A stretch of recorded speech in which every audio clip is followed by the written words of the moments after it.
Hi everyone, it's Casey Williams. Well, when I was a younger guy, cars like the BMW M3 and the Mercedes 190e 2.3-16 were some of the coolest cars you could buy.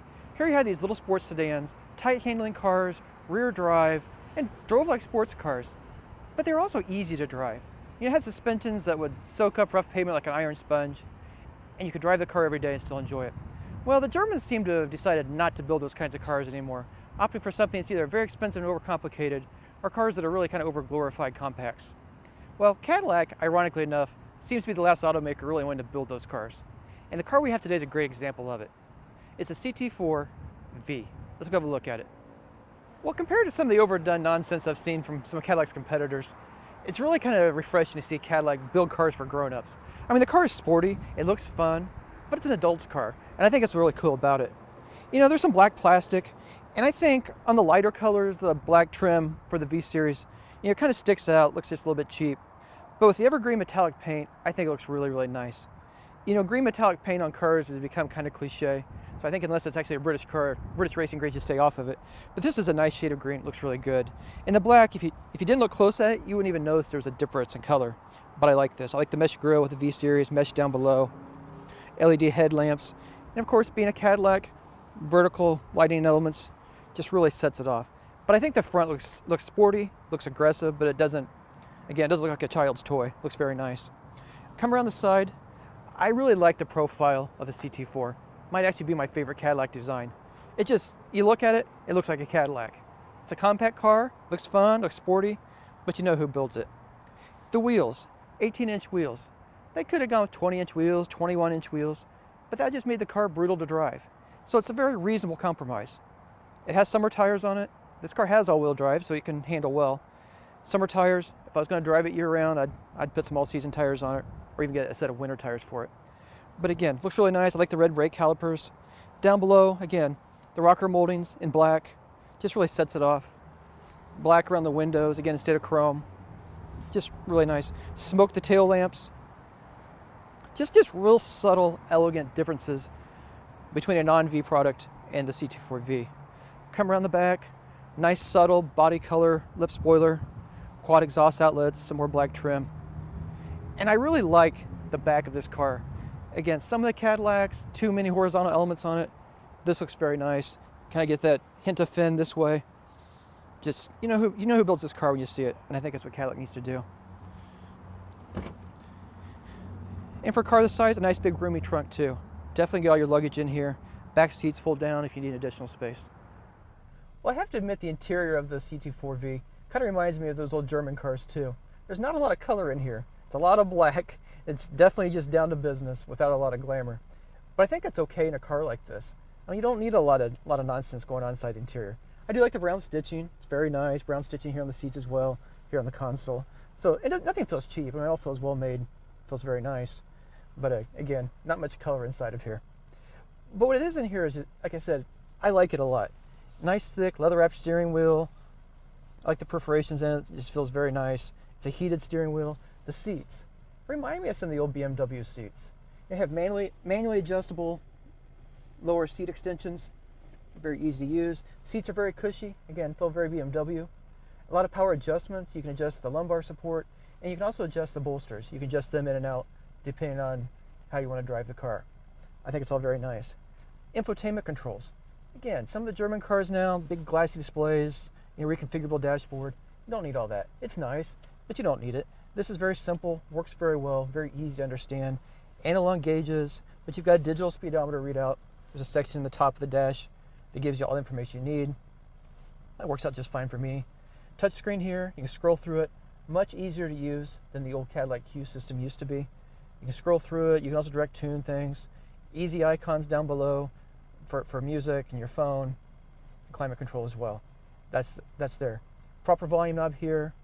If you don't want to use this, you can voice control it. Or if you like the German cars, there's also a joy wheel and volume control and auxiliary buttons down below here too. So you can do it here, you can do it up here, or you can voice control it, whatever makes you happy. But all of it's very simple, very easy to use, nicely integrated. Dual zone automatic climate controls below that. Like I said, heated seats.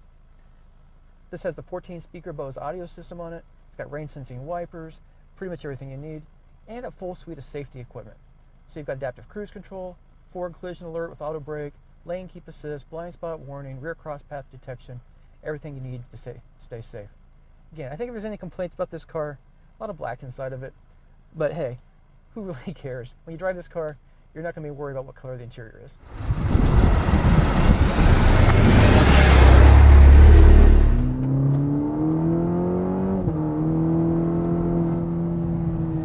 So the car has plenty of power.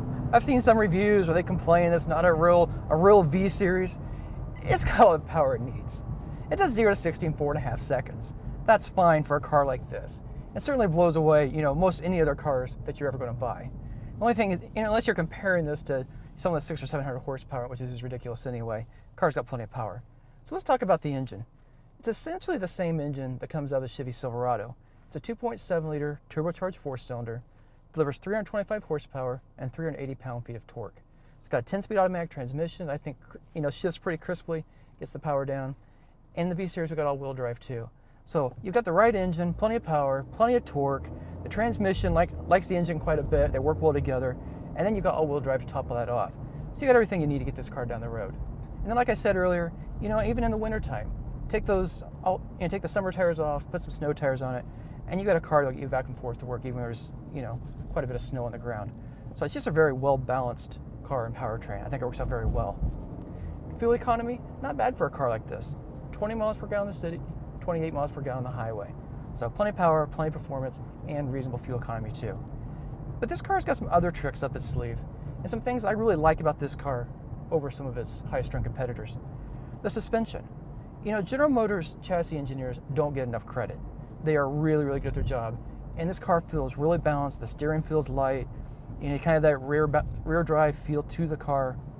It just handles really well. But you go over shocks. I got it in sport mode right now. It also has a touring mode, gives a little more float in the suspension. It's not brutal. You can put it in track mode, it'll stiffen it up even more. It has a magnetic ride control in it. And it just adjusts really well. It feels very natural. Some of the German systems, the air suspensions, they feel a little chattery and floaty over rough pavement. This doesn't. It feels very nice. It's a system that's derived from the development of the Corvette over many, many years. Works very well. And I do like you can change the drive modes. You put it in tour mode, the steering's light, the throttle response, is very easy, and the transmission shifts, very easy as well. But you can put it in sport mode, tightens up the steering, tightens up the suspension a little bit, throttle's a little more responsive, and then of course track mode is just full out performance. So I think they've just done a very nice job. And then one of the things I also mentioned earlier too, the tires and the wheels on this car. A lot of the Germans and a lot of other competitors, they want to put 20, 21-inch wheels on a car like this. And you get these really thin sidewalls, and the car's just brutal to drive. You go over rough pavement, you're driving it in the real world, driving it in city traffic every day, and it's just brutal. It just knocks your teeth out every day. This doesn't. They went with the 18-inch wheels, a little more sidewall on the tires, and it does a much better job of just kind of absorbing the everyday roughness of driving. And I think for most people, on most days, I think it's just a better car. It's a car that can transform itself. If you want to go find that 2-lane road on the weekends and really enjoy it, but it's a car you can dial it back just a little bit, take it on a 1,000-mile drive, and also be very comfortable in it.